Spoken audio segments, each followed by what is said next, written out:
Good morning.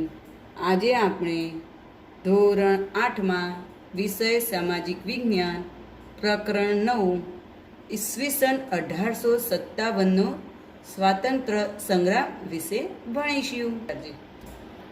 તો વિદ્યાર્થી મિત્રો, આપણે આગળના લેક્ચરમાં ઈસવીસન 1857ના સંગ્રામમાં કે ઈસવીસન 1857 સંગ્રામના ઉદ્ભવના કારણો કયા હતા તેમાં આપણે સામાજિક કારણો, ધાર્મિક કારણો, આર્થિક કારણો, રાજકીય કારણો, લશ્કરી કારણો, તાત્કાલિક કારણો વિશે આપણે ભણી ગયા.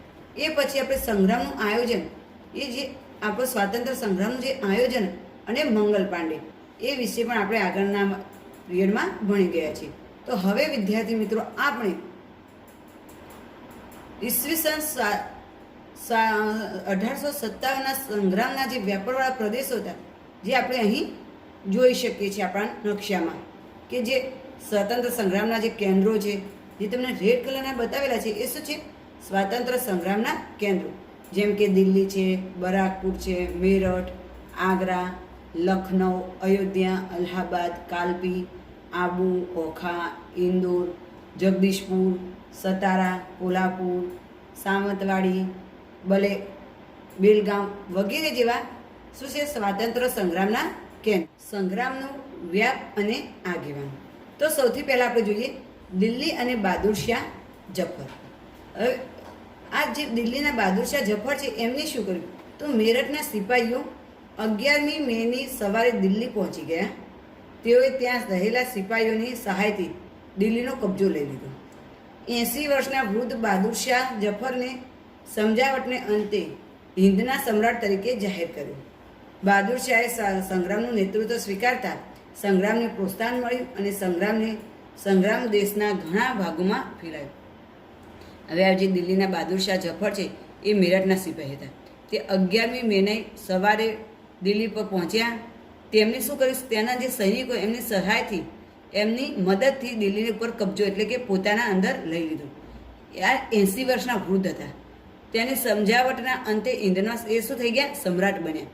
બહાદુર શાહે સંગ્રામનું નેતૃત્વ સ્વીકારતા સંગ્રામમાં શું થયું? પ્રોત્સાહન, એટલે કે બધાને પ્રોત્સાહન મળ્યું અને એના કારણે દેશના ઘણા ભાગોમાં સંગ્રામ ફેલાયો. હવે બીજા છે કાનપુર અને નાના સાહેબ, એટલે કે કાનપુરના નાના સાહેબ હતા. અહીંયા આપણને કાનપુરના નાના સાહેબ આપેલા છે. કાનપુરમાં 4 જૂન 1857થી સંગ્રામ શરૂ થયો. સંગ્રામકારીઓએ શહેરનો કબજો સંભાળી લઈ પેશવા નાના સાહેબને આગેવાની લેવાની ફરજ પાડી. 22 દિવસના ઘેરા બાદ અનાજ પાણીનો પુરવઠો ખૂટી જતાં અંગ્રેજોને શરણાગતિ સ્વીકારવાની ફરજ પડી. એ કાનપુરમાં 4 જૂન 1857થી સંગ્રામની શરૂઆત થઈ ગઈ હતી.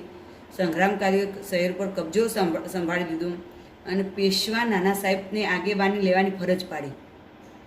એટલે એમને 22 દિવસના ઘેરા બાદ એમના જોડે જે અનાજ પાણીનો પુરવઠો, એટલે કે અનાજ પાણી, તો એ ખૂટી ગયા અને છેલ્લે એમને શું કરી? અંગ્રેજોની શરણાગતિ સ્વીકારી લીધી. હવે આવે છે બિહાર અને કુંવરસી, એટલે કે બિહારના કુંવરસી છે. બિહારમાં પટણા, અને પટણામાં આવેલું છે જગદીશપુર સંગ્રામના મુખ્ય કેન્દ્રો હતા. જગદીશપુરના 70 વર્ષના જાગીરદાર કુંવરસી સંગ્રામની આગેવાની લીધી. આ જે છે જગદીશપુરના છે, 70 વર્ષના જાગીરદાર છે. કોણ છે? કુંવરસી. એને આગેવાની લઈ લીધી. તેમણે એક નવયુવાનની જેમ અંગ્રેજો સામે લડી તેમનો વીરતાપૂર્વક સામનો કર્યો. આ જે કુંવરસી છે 70 વર્ષના છે, એટલે કે વૃદ્ધ જેવા કહેવાય. એમની ઉંમર વધારે છે, તેમ છતાં એક નવયુવાન લડે એવી રીતે તેમણે અંગ્રેજો સામે લડ્યા. એકવાર તેમણે હાથમાં કાંડામાં ગોળી વાગી. એમના હાથમાં એ લડતા કાંડા પર ગોળી વાગી. ઘાનું ઝેર શરીરમાં વ્યાપી ન જાય, એટલે કે જે ગોળી વાગી હતી એની અંદર, ગોળીની અંદર ઝેર હોય, એ ઝેર શરીરમાં વ્યાપી ના જાય એટલે એમણે જાતે પોતાની તલવારથી જ એમનો કોણી સુધી હાથ કાપી અને ગંગામાં શું કર્યો? પધરાવી દીધું. કોણી સુધી હાથ કાપી અને ગંગા નદીમાં પધરાવી દીધું. તે મૃત્યુ પામ્યા તે પહેલાં તેમણે પોતાનું જગદીશપુર અંગ્રેજોના કબજામાંથી છોડાવ્યું.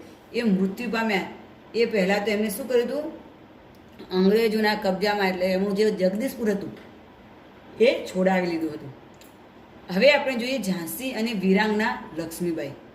આપણે કહીએ છીએ, તમે નામથી ઓળખો છો, ઝાંસીની મહારાણી કોણ હતી? લક્ષ્મીબાઈ. હવે ઝાંસી અંગ્રેજોએ લઈ લીધું હતું. તો ઝાંસીને છોડાવવા માટે એક સ્ત્રી હોવા છતાં પણ રાણી લક્ષ્મીબાઈ એ અંગ્રેજોને સામે લડ્યા. તો ઝાંસીની મહારાણી લક્ષ્મીબાઈ એક વીરાંગના હતા. તેમના દત્તક પુત્રનો ગાદી ઉપર હક અંગ્રેજોએ સ્વીકાર્યો નહોતું. હવે રાણી લક્ષ્મીબાઈને પોતાનો દીકરો હતો નહીં, એટલે એમને એક દત્તક પુત્ર લીધો હતો. એટલે દત્તક પુત્ર લીધો હતો, પણ અંગ્રેજોએ તેનો હક સ્વીકાર્યો નહોતો. એટલે કે દત્તક લીધેલો પુત્ર ઝાંસીની ગાદી પર બેસી શકશે નહીં. તેથી રાણી લક્ષ્મીબાઈ આ સંગ્રામમાં જોડાઈ ગયા. તેઓ સંગ્રામમાં બાહોશ નેતાઓમાંના એક હતા. બાહોશ એટલે કે બહાદુર નેતાઓમાં એક હતા. તેમણે અંગ્રેજો સામે લડવા સ્ત્રીઓની એક સેના તૈયાર કરી હતી. તેમણે શું કર્યું? અંગ્રેજો સામે લડવા માટે સ્ત્રીઓની એક સેના એટલે કે એક લશ્કરી સેના, એક ટુકડી તૈયાર કરી. તેઓ અંગ્રેજો સામે વીરતાપૂર્વક લડ્યા. અંગ્રેજ અધિકારીઓના મત મુજબ રાણી લક્ષ્મીબાઈ 1857ના સંગ્રામના આગેવાનોમાં શ્રેષ્ઠ સ્ત્રી નેતા હતા. હવે આ રાણી લક્ષ્મીબાઈ જીવ્યા ત્યાં સુધી એ અંગ્રેજો સામે વીરતાપૂર્વક લડ્યા. અને અંગ્રેજોના જે અધિકારીઓ હતા એમનું કેવું એવું છે કે રાણી લક્ષ્મીબાઈ 1857ના સંગ્રામના એક સ્ત્રી નેતામાં એક શ્રેષ્ઠ સ્ત્રી નેતા હતા. હવે આપણે જોઈએ બાહોશ સેનાપતિ તાત્યા ટોપે. કાનપુરના આગેવાનોમાં નાના સાહેબ પેશવાએ સૈન્યની આગેવાની બહાદુરી અને શક્તિશાળી તાત્યા ટોપેને સોંપી દીધી. હવે કાનપુરના જે આગેવાનો હતા એમને શું કર્યું?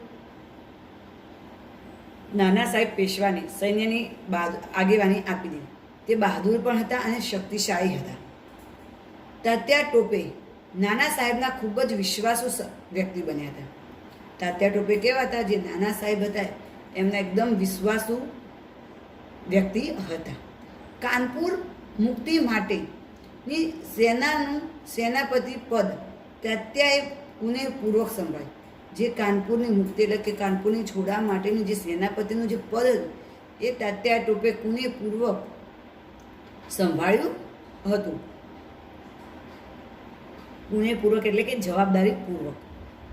એ તેમની જિંદગીનું પહેલું સેનાધિનાયકનું પદ હતું. એમની જિંદગીનું પહેલું પદ કયું હતું?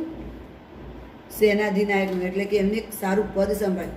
પણ પછી તો 2 વર્ષ સુધી તાત્યા ટોપે સમગ્ર દેશની સશસ્ત્ર ક્રાંતિ પર છવાઈ ગઈ. પછી તો 2 વર્ષમાં તો તાત્યા ટોપે આખા દેશમાં શસ્ત્ર સહિત ક્રાંતિ છવાઈ ગઈ. તેમણે કાલ્પીને મુક્ત કર્યું. તાત્યા ટોપે જેટલા યુદ્ધો કોઈએ જ સેનાનીએ લડ્યા નહોતા. પછી તો તાત્યા ટોપે તો યુદ્ધ લડવાનું ચાલુ કર્યું. તાત્યા ટોપે જેટલા યુદ્ધ લડ્યા છે એટલા તો કોઈ સેનાનીએ લડ્યા નહોતા. આ ઉપરાંત પણ ઉત્તર ભારતમાં બરેલી, બનારસ, અલ્હાબાદ, આગ્રા, આઝમગઢ તથા ગોરખપુરમાં હિન્દી સૈનિકોના સંગ્રામમાં જોડાયા હતા. રાજપૂતોમાં ઉત્તર ભારતમાં એમને જો કયા કયા સંગ્રામોમાં જોડાયા? બરેલી, બનારસ, અલ્હાબાદ, આગ્રા, આઝમગઢ, ગોરખપુર. અને રાજપૂતોના એટલે અજમેર, નસીરાબાદ, આબુમાં પણ જોડાયા. મધ્ય ભારતમાં ગ્વાલિયર, મંદસોર, ઇન્દોર, ધારમાં પણ સંગ્રામના દ્રશ્યોમાં તે જોવા મળ્યા હતા. દક્ષિણ ભારતમાં સતારા, કોલ્હાપુર, સાવંતવાડી, નારગોડ અને ધારવડમાં પણ સંગ્રામકારીઓના પ્રયાસોમાં વીરતા ભર્યા પણ છૂટાછવાય તે જોવા મળતા હતા. હવે 1857નો સંગ્રામ અને ગુજરાત. હવે 1857ના ગુજરાતમાં કેવો સંગ્રામ ચાલ્યો? તો ગુજરાતમાં સંગ્રામનો આરંભ અમદાવાદની 7મી લશ્કરી ટુકડી જૂન 1857માં કર્યો હતો. સ્વાતંત્ર્ય સંગ્રામ ક્યારે આવ્યો છે? ગુજરાતમાં અમદાવાદમાંથી 7મી લશ્કરી ટુકડી એટલે કે 1857માં જૂનમાં થયો હતો. પરંતુ તેને તરત જ દબાવી દેવામાં આવ્યો. જેવો શરૂ થયો એવો જ દબાવી દેવામાં આવ્યો. પંચમહાલના દાહોદ, ઝાલોદ, ગોધરામાં જુલાઈ મહિનાના સંગ્રામ બનાવવામાં આવ્યો હતો. પંચમહાલના જે જિલ્લાઓ છે દાહોદ, ઝાલોદ અને ગોધરા, એમાં જે જુલાઈ મહિનામાં સંગ્રામ બનાવવામાં આવ્યો. સૈનિકોએ લોકોની મદદ વડે સરકારી કચેરીઓ કબજે કરી. હવે જે સૈનિકો હતા એ સૈનિકો લોકોની મદદ લીધી અને એમને જે સરકારી કચેરીઓ હતી એને કબજેમાં પોતાના અંદર લઈ લીધી. પરંતુ છેવટે સરકારી દળોએ તેમને હરાવે. પણ સરકારી જે દળ હતા, સરકારી લોકો હતા, એમને આ લોકોને હરાવે.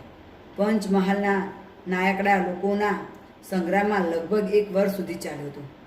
પંચમહાલનું નાયકડા લોકોનો જે સંગ્રામ હતો એ લગભગ કેટલો ચાલ્યો? 1 વર્ષ સુધી ચાલુ રહ્યો.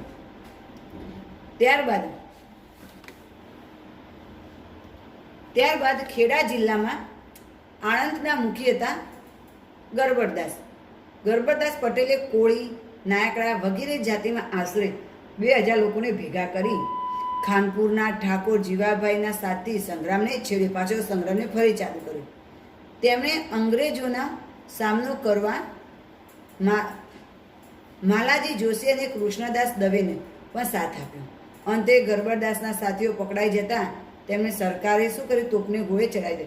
હવે કૃષ્ણદાસે સાથ આપ્યો, જીવાભાઈએ સાથ આપ્યો, પણ આ ગરબડદાસના સાથીઓ પકડાઈ ગયા અને સરકારે એમને ટોપે ચડાવી દીધા કે મારી નાખ્યા.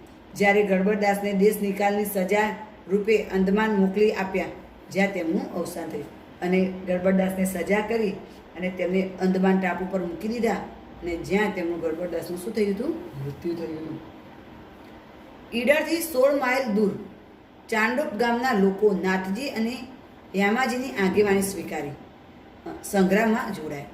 હવે ઈડરથી 16 માઇલ દૂર જ ચાંડોપ ગામના લોકો નાથજી અને યામજી આગેવાની સ્વીકારીને સંગ્રામમાં જોડાયા હતા. ઓખામંડળ અને બારાડી વચ્ચે નંદાણા ગામમાં બ્રિટિશ લશ્કરી છાવણી હતી. હવે ઓખામંડળ અને બારડી વચ્ચે નંદાણા કરીને ગામ હતું, તે બ્રિટિશ લશ્કરોની છાવણી હતી. નૌસેનાના સેનાપતિ ડોનાવન અધીરો બની 4 ઓક્ટોબરની વહેલી સવારે તો સૈન્ય લઈ બેટની ખાડીમાં પહોંચી ગયો અને સામે હતો બેટ અને દ્વારકાનો કિલ્લો. ડોનાવને ટોપમારનો આદેશ આપ્યો ને વાઘેરો પાસે આવી કોઈ આધુનિક યુદ્ધ સામગ્રી હતી નહીં. એટલે કિલ્લાના પર ધડાધડ ગોળા છૂટવા માંડ્યા. વાઘેર સ્ત્રીઓએ રસ્તો શોધી કાઢ્યો અને તેમણે પોતપોતાના ઘરે ગાદલા હતા તે પલાળી ભીના કર્યા અને કિલ્લા પર આવી પુરુષોને કહ્યું, તમે હથિયારથી યુદ્ધ કરો અને અમે આ ટોપ ગોળાને ભીંજાયેલા ગોદડામાં ઝીલી તેને ઠંડાગાર કરી દઈશું. આ કામ વાઘેર સ્ત્રીઓએ કર્યું હતું. હવે 4 ઓક્ટોબર હતી અને વહેલી સવારે ડોનવાન એક અધીરો બની ગયો. એને શું કર્યું? દ્વારકા પર લડાઈ ચાલુ કરી. એટલે ડોનાવનેનો આદેશ હતો કે ટોપો છોડો, ટોપના ગોળા છોડો. હવે એ ટોપના ગોળાથી જે રહેતા હોય લોકો કિલ્લામાં એ લોકો તો મૃત્યુ જ પામે, પણ એ સ્ત્રીઓ વાઘેર સ્ત્રીઓના નામથી ઓળખાવા લાગી. એ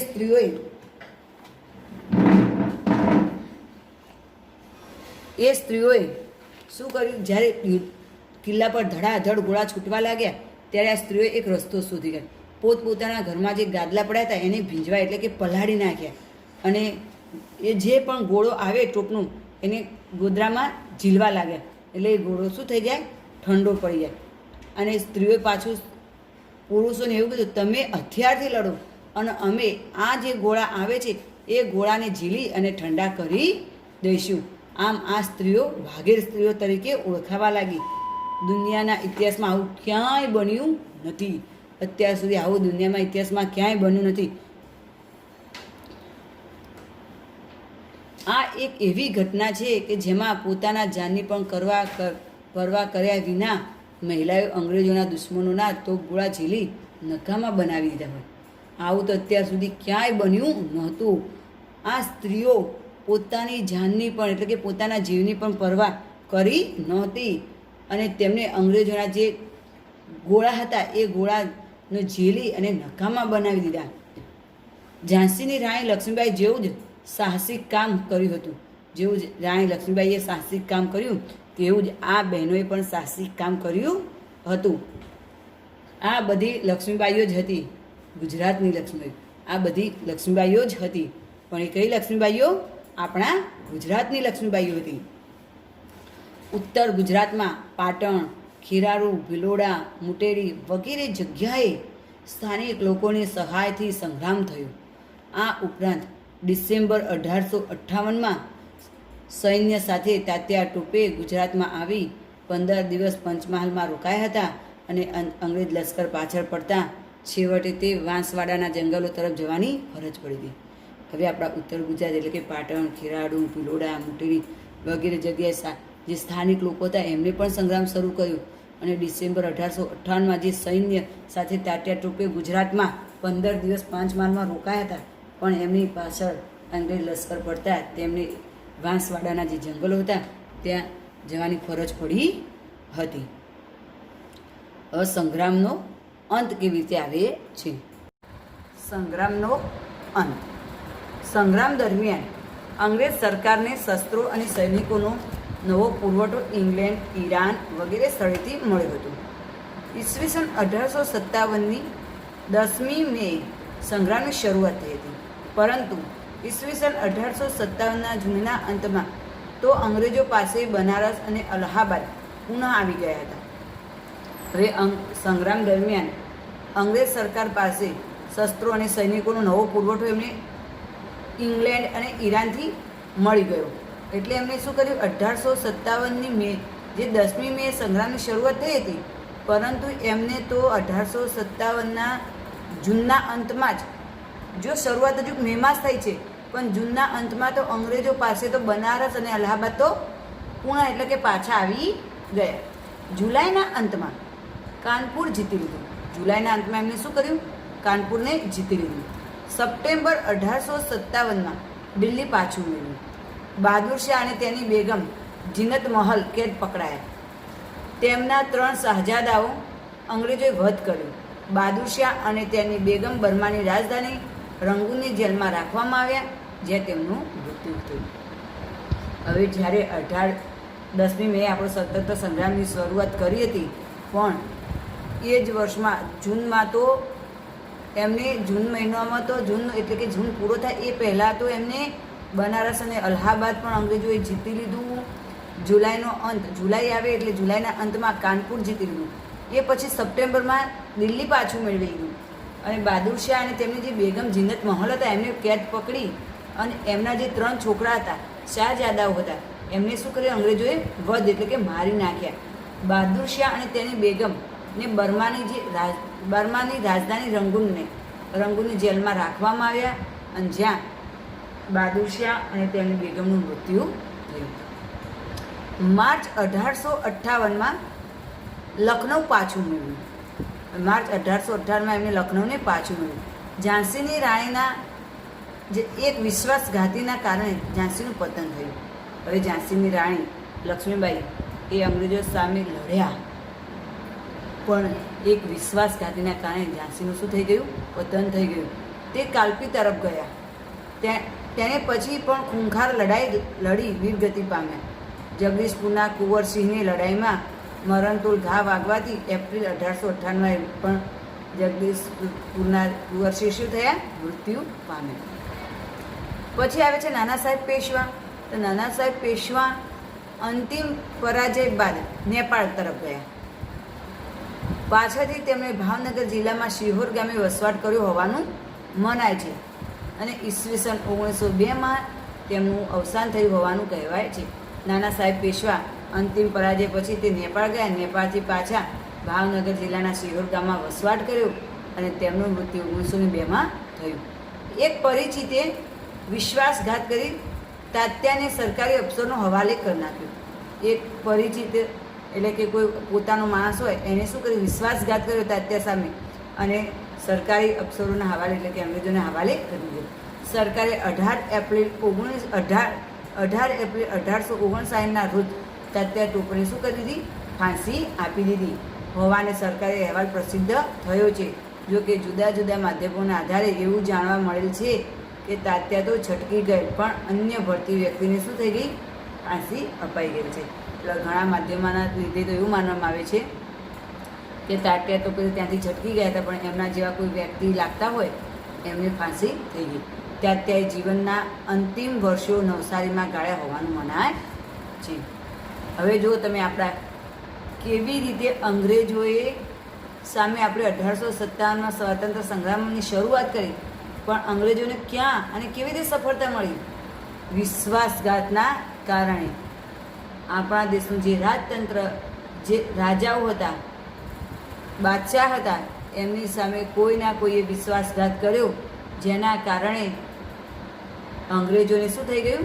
સિદ્ધિ મળી ગઈ. એટલે કે પોતે પાછું જે એમને રાજ્યો જીતીને લીધા હતા એ પાછા એમના હાથમાંથી ખોવાઈ ગયા, પાછા એમને જીતી લીધા. ગાંધીનગર જિલ્લાના માણસા તાલુકામાં સમૂહ નામનું એક ગામ છે. ત્યાંની પ્રાથમિક શાળામાં એક ખાંભી છે. ત્યાં લખાયું છે કે 29 નવેમ્બર 1857 અહીં ફાંસી અપાઈ હતી અને તે હતા મગનલાલ પાટણ અને માધવજી વિજાપુરને અંજલિ આપવામાં આવે છે. હવે સંગ્રામ નિષ્ફળ કેમ ગયો? હવે ઘણીવાર આપણે એવું કરીએ છીએ, ઉતવાળમાં આપણા મગજ, આપણા અંદર ગુસ્સો ચડવાથી કે આપણા અંદર એક ભાવ જાગૃત થવાથી આપણે જે ધીરેથી પગલું લેવાનું હોય એની જગ્યાએ આપણે શું કરીએ છીએ? ઉતવાળ કરીએ છીએ. અને એ ઉતવાળના કારણે ઘણીવાર આપણા જે સારા કામો છે સફળ થવાના હોય એના જગ્યાએ શું થઈ જાય છે? નિષ્ફળ થઈ જાય છે. એવી જ રીતે આપણો સ્વાતંત્ર્ય સંગ્રામ, આ સ્વાતંત્ર્ય સંગ્રામ કેમ નિષ્ફળ ગયો? તો સંગ્રામ કરનારાઓ અંગ્રેજો પાસેથી સત્તા પરત મેળવવામાં શું થયા? નિષ્ફળ થયા. અને તેના માટે તેમનામાં રહેલી કેટલીક મર્યાદાઓ જવાબદાર હતી. તો પહેલાં તો સંગ્રામના સંકલનનો અભાવ હતો. સંગ્રામ કેન્દ્રીય નેતાગીરીને બદલે માત્ર સ્થાનિક નેતાગીરીના નીચે લડાય. જ્યાં તાકાત ઓછી પડતી ત્યાં વધારાની નવી તાકાત શસ્ત્રોની સૈનિકોના સ્વરૂપમાં સહાય પહોંચાડવાની વ્યવસ્થા નથી. આ પ્રશ્ન તમારે પૂછાઈ શકે છે કે 1857 સંગ્રામ નિષ્ફળ કેમ ગયો? તો એમાં પહેલો પોઈન્ટ છે કે સ્વાતંત્ર્ય સંગ્રામનો અભાવ હતો. સંકલન એટલે કે બધા સાથે નહોતા. નેતાગીરીના બદલે બધાને સ્થાનિક એટલે જેને જે રીતે લડવું હોય એ રીતે કરતા હતા. નેતાગીરીના નીચે લડાયો હતો. પછી તાકાત ઓછી પડતી. નવી તાકાત માટે એમના પાસે શસ્ત્રો કે સૈનિકો હતા નહીં, અને જો હોય તો એને પહોંચાડવાની કોઈ વ્યવસ્થા નહોતી. પછી બીજો પોઈન્ટ છે કે સંગ્રામની શરૂઆત નિશ્ચિત તારીખ કરતાં પહેલાં થઈ ગઈ. તેથી સંગ્રામનું માટેનું જે આયોજન હતું એ શું થઈ ગયું? વેરવિખેર થઈ ગયું અને અંગ્રેજો ચેતી ગયા. હવે સંગ્રામની તારીખ નક્કી કરી હતી, પણ એ તારીખે સંગ્રામ ન થતાં તે આગળ શરૂઆત થઈ ગઈ. સંગ્રામની જે આયોજન કરેલું હતું એ આયોજન શું થઈ ગયું? વેરવિખેર થઈ ગયું. વેરવિખેર આયોજન થતાં અંગ્રેજો ચેતી ગયા. સંગ્રામનું ઉગ્ર સ્વરૂપ મોટે ભાગે ઉત્તર ભારતના કેટલાક વિસ્તારો પૂરતું મર્યાદિત હતું. હવે સંગ્રામનું જે ઉગ્ર એટલે કે વધારે જે સ્વરૂપ હતું, લડવા માટેનું સ્વરૂપ હતું, મોટે ભાગે ઉત્તર ભારતના જેટલા વિસ્તારો થાય એ પૂરતું મર્યાદિત હતું. મોટાભાગના સમાજ સુધારકો સીધી કે આડકતરી રીતે સંગ્રામમાં જોડાયા નહોતા. એ ઘણા સમાજ સુધારકો હતા એ સંગ્રામમાં જોડાયા નહીં. આ બાબત એ છે કે સંગ્રામને ચેતનાથી ઉભરતા શિક્ષિત વર્ગ માટે ટેકો મળ્યો નહીં. હવે સંગ્રામ તો લડવો હતો, પણ જે શિક્ષિત વર્ગનો ટેકો જોઈતો હતો એ ટેકો મળ્યો નહીં. પોઈન્ટ નંબર 4, વિશાળ ભારત તેની વિવિધતા માટે જાણીતું છે. આપણા ભારતમાં કેવું છે? વિવિધતામાં એકતા. એટલે આપણો દેશ પ્રાદેશિક વિવિધતા માટે જાણીતું છે. તો જુદા જુદા રાજ્યના લોકોની ભાષા, ખોરાક, પહેરવેશ વગેરે શું હોય? જુદા જુદા હોય. તો તેઓ બ્રિટિશ શાસન પહેલાં જુદી જુદી પ્રાદેશિક સત્તાઓ નીચે જીવતા આવ્યા હતા. તેથી એમને ભારત પોતાનું રાષ્ટ્ર લાગતું નહોતું. અમે ભારતના નાગરિકો છે એવી ભાવના પ્રજાના કે રાજાનામાં વિકાસ પામી નહોતી. ઘણા બધા રાજાઓ તો એ સમયે અંગ્રેજોના પક્ષમાં હતા અથવા તો ઉદાસીન હતા. હવે આપણો ભારત દેશ પ્રાદેશિક વિવિધતામાં આગળ જાણીતો, તો જુદા જુદા રાજ્ય પ્રમાણે લોકોની ભાષા, ખોરાક, પહેરવેશ બધું જુદું જુદું હતું. બ્રિટિશ શાસન પહેલાં જુદી જુદી પ્રાદેશિક સત્તાઓ નીચે જીવતા હતા. એટલે લોકોને ભારત દેશ પ્રત્યે ભારતને પોતાનું રાષ્ટ્ર માનતા નહોતા. એ પોતે ભારતના નાગરિકો છે એવું પણ એમના મનમાં ભાવના પ્રજાના કે રાજાના મનમાં હતી નહીં. એ વિકાસ જ નથી, એટલે કે એમના મનમાં હતી જ નહીં. ઘણા બધા રાજાઓ તો એ સમયે અંગ્રેજોના પક્ષમાં પણ હતા અને કેટલાક ઉદાસ પણ હતા. નંબર 5, શીખો અને ગુરખાઓ અંગ્રેજોના પક્ષમાં રહીને લડતા. તેમને સંગ્રામને નિષ્ફળ બનાવવામાં મહત્વની ભૂમિકા ભજવી. હવે શીખો અને ગુરખાઓ હતા એ ભારતના પક્ષમાં નહીં, પણ કોના? અંગ્રેજોના પક્ષમાં હતા. અને તેના કારણે એના પક્ષમાં રહીને લડ્યા, તેના કારણે પણ સંગ્રામ નિષ્ફળ ગયો. તે પણ એક મહત્વની ભૂમિકા છે. સંગ્રામના લશ્કર, શસ્ત્રો અને સેનાપતિની સરખામણીમાં અંગ્રેજો વધારે ચડિયાતા હતા. સંગ્રામનું જે લશ્કર હોય, શસ્ત્રો અને સેનાપતિની સરખામણીમાં અંગ્રેજો કેવા હતા? વધારે પડતા ચડિયાતા હતા. એટલે કે આપણા ભારતના જે લશ્કર હતું, શસ્ત્રો હતા, સેનાપતિ કરતાં પણ અંગ્રેજો પાસે લશ્કર શસ્ત્ર એ વધારે પ્રમાણમાં હતા. જુદા જુદા આગેવાનો ભારતમાંથી અંગ્રેજોને હરાવવાના બદલે પોતે ગુમાવેલી સત્તા પાછી મેળવવાના આશયથી લડતા હતા. તેથી તેઓ અન્ય માટે કે સમૂહ માટે લડ્યા નહીં. હવે જુદા જુદા જે આગેવાનો હતા એ ભારતમાંથી અંગ્રેજોને હરાવવા છે, એમને ભારતમાંથી કાઢી મૂકવા છે એ માટે નહીં, પણ પોતે જે સત્તા ખોરી છે, જે ગુમાવી છે એ સત્તા પાછી મેળવવા માટે લડતા હતા. તેથી અન્ય માટે કે સમૂહ માટે તે લડ્યા નહીં. આમ ભારતના જે સ્વાતંત્ર્ય સંગ્રામ નિષ્ફળ થવાના આમ અનેક કારણો આપણને જોવા મળ્યા. હવે આ જે કારણ નિષ્ફળ ગયો સંગ્રામ, એના શું પરિણામ આવ્યા અને આપણા દેશ પર શું અસર થઈ તે જોઈએ. તો અંગ્રેજો પાસેથી સત્તા પાછી મેળવવાના મૂળ ધ્યેયમાં સંગ્રામ નિષ્ફળ ગયો, છતાં તેના કેટલાક યુગ પરિવર્તક પરિણામો પ્રાપ્ત થઈ. સંગ્રામ નિષ્ફળ ગયો પણ કંઈક પરિવર્તનો તેમાં આવ્યા. એમાં પહેલું પરિવર્તન છે, ભારતમાં કંપની શાસનનો અંત આવ્યો અને બ્રિટિશ તાજના સીધા શાસન હેઠળ આવી ગયું. હવે ભારતમાં શું થઈ ગયું? કંપની શાસનનો અંત આવી ગયો અને ભારત બ્રિટિશના તાજ એટલે કે બ્રિટિશના શાસન હેઠળ આવી ગયું. દેશી રાજ્યોની આંતરિક બાબતમાં દખલગીરી કરવાનું બંધ કરવામાં આવ્યું. જે અંગ્રેજો દેશી રાજ્યની બાબતમાં આંતરિક એટલે કે અંદરની બાબતોમાં જે દખલગીરી કરતા હતા એ કરવામાં શું આવ્યું? બંધ કરાવવામાં આવ્યું. અંગ્રેજ સરકારને ભારત પ્રત્યેની નીતિમાં ફેરફાર કરવાની ફરજ પડી. અંગ્રેજ સરકારે જે ભારત પ્રત્યે જે એમની નીતિ હતી એ નીતિમાં શું કરવો પડ્યો? ફેરફાર કરવો પડ્યો. હિન્દી સૈનિકોના પગાર, ભથ્થા અને સગવડોમાં પણ એમને વધારો આપવો પડ્યો અને ભારતના લોકોમાં રાષ્ટ્રવાદી ભાવના ઉત્પન્ન કરવામાં આ સંગ્રામે પ્રેરણા પૂરી પાડી હતી. અને ભારતના જે લોકો હતા એ લોકોને ભારતના પોતે નાગરિક છે એવું એમના મનમાં હતું નહીં. પણ હવે ભારતના લોકોને પોતે ભારતના લોકો છે, ભારતના નાગરિક છે એવી એમની અંદર રાષ્ટ્રભાવના ઉત્પન્ન થઈ. શાના કારણે? આપણા 1857ના સંગ્રામના કારણે. આ સંગ્રામે ભારતના લોકોને રાષ્ટ્રવાદી ભાવના ઉત્પન્ન કરી. આપણે આ પ્રશ્નો પણ પૂછાઈ શકે છે કે પરિણામો શું આવે. તો આપણું આ પ્રકરણ અહીં પૂર્ણ થાય છે, જેનો સ્વાધ્યાય તમારા લોકોએ લખી અને તૈયાર કરવાનો રહેશે.